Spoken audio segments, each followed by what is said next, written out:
Makulay na ipinagdiwang ang Cordillera Day bilang paggunita sa ika-39 na anibersaryo simula nung itatag ang Cordillera Administrative Region.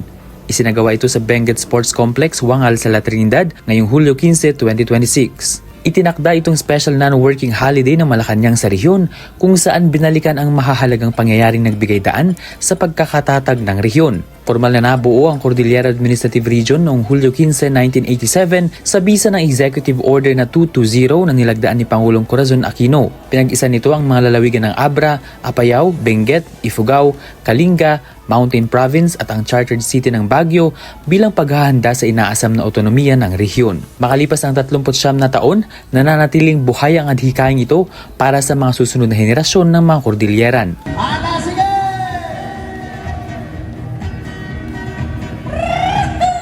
Nilagda naman ng mga opisyal ng pamahalaan ang Manifesto of Support for the Establishment of the Cordillera Autonomous Region na may layuning ipakita ang pagkakaisa at suporta ng mga lider ng rehiyon. Ayon kay Congressman Mauricio Damogan, patuloy na isinusulong ang pagtatatag ng isang ganap na Cordillera Autonomous Region alinsunod sa hangarin ng mga mamamayan ng Cordillera para sa mas malawak na sariling pamamahala at pag-unlad. We are able to gather ourselves today as Cordillerans to celebrate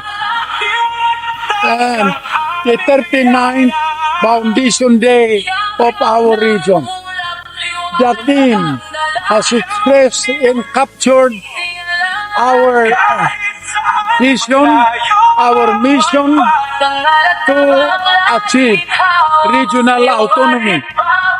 Bilang bahagi ng selebrasyon, nagbigay buhay sa programa ang makulay na pagtatanghal ng mga kalahok at ang masiglang musical na performance ng kilalang Cordilleran musician na si Aladdin Bagayan. Sinabayan ito ng sayaw ng mga opisyal at dumalo sa pagdiriwang bilang pagpapakita ng pagkakaisa at pagmamalaki sa kultura ng Cordillera.